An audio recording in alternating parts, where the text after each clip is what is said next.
I have an addendum to the Napoleon story. Jim, introduce yourself. I'm Jim Parr. I'm the vice president of the Framingham History Center. But the name of that home they built from Tadmore came from, they'd been corresponding back and forth, and they, what's his name? Wilder asked him if he ever wished he were taller, and he said, well, just a tad more. No, that's a true story.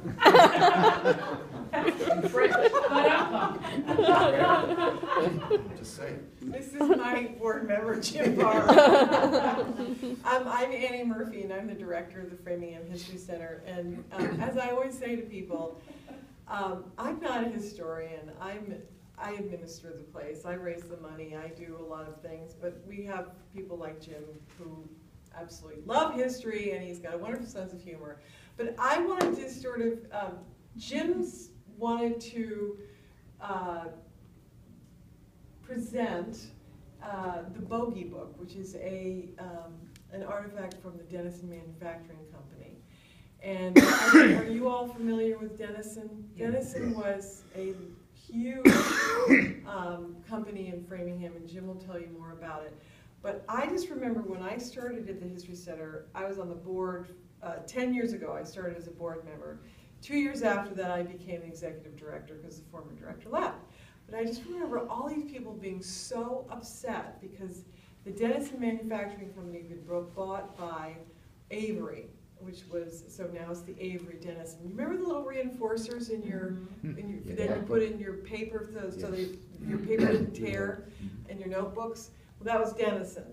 And anything that sticks is now, they say, is Dennison. But in any case, so when they went out to California, they took all of the archives of the day. It was like they're taking the town's history, 100-year history, out to California.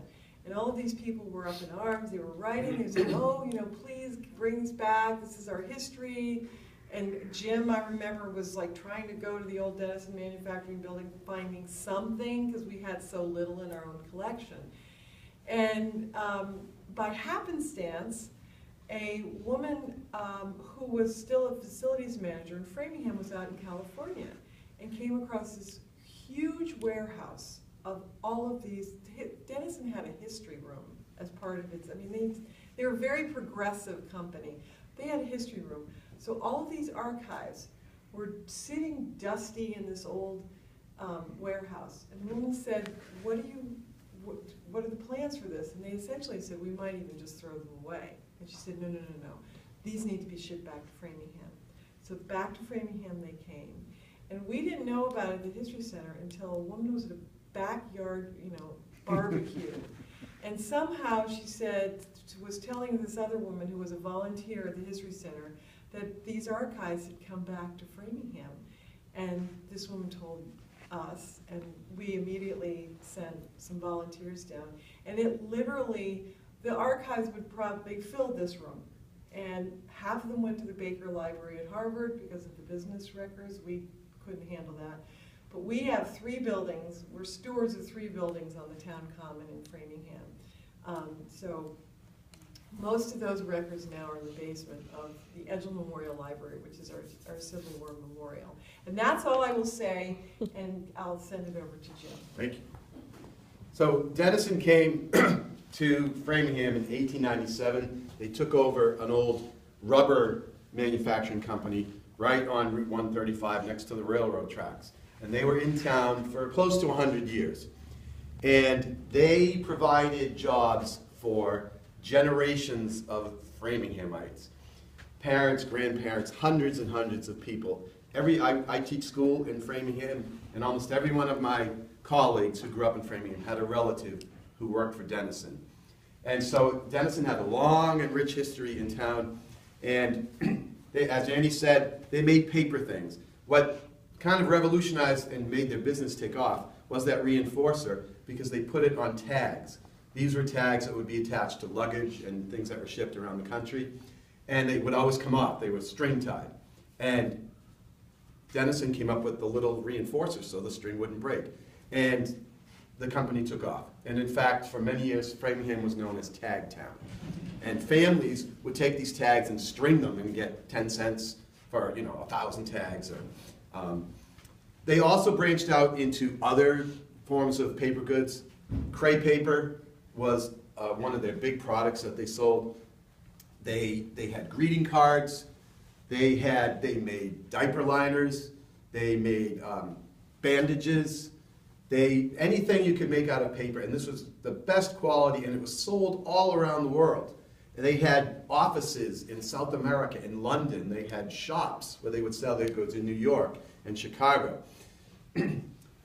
And so the name Dennison was just the epitome of quality.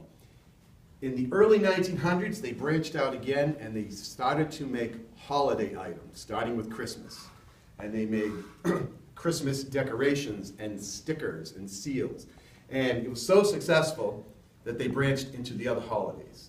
And so what I brought here is an artifact that connects to my favorite holiday. And I'll tell you about that in a minute. I couldn't bring the Dennison building with me. It is still there. It is now condominiums. But the big metal sign still stands on the top. And if you've ever driven down 135, you see it. And if you come out one of the side streets, there's no houses. It's just down the street. And there it is. It's, you know, it's like the Emerald City in Oz, Dennison Manufacturing Company. And for a lot of Framinghamites, it still has a lot of meaning. So after the Christmas line was very successful, they branched out into the other holidays. And one of the holidays that had been sort of one of the lesser holidays for quite a while, it was a romantic holiday. It was a time when people would tell fortunes and play games to see who their future love would be. And of course, you all know this is Halloween. and true. In Victorian times, Halloween was a romantic adult holiday. And what the kids did was they did the pranking at night. There was no trick-or-treating. So Dennison decided to get in on the action. And so they started a holiday line of Halloween articles. Those cardboard cutouts that you might remember hanging in your classroom, those were made by Dennison. And the artwork and the imagination that went into these things is just incredible. And we're going to feature some of this next fall in an exhibit, The Art of Dennison. And crepe paper, stickers, napkins, tablecloths. And in order to promote this and to sell it, they came up with the Bogie Book. The Bogie Book was a catalog of all their Halloween items, along with party tips. They were the Martha Stewart of the early 1900s.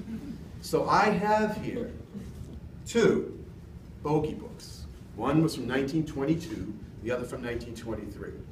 And a bogey was a mischievous spirit. And when you look at these books, they tie you directly to Framingham, they tie you to a classic American holiday, and they also show you a part of the past that's gone forever.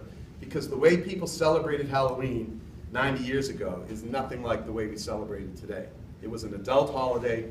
It was a time for couples to get together and figure out, where their romantic life is headed.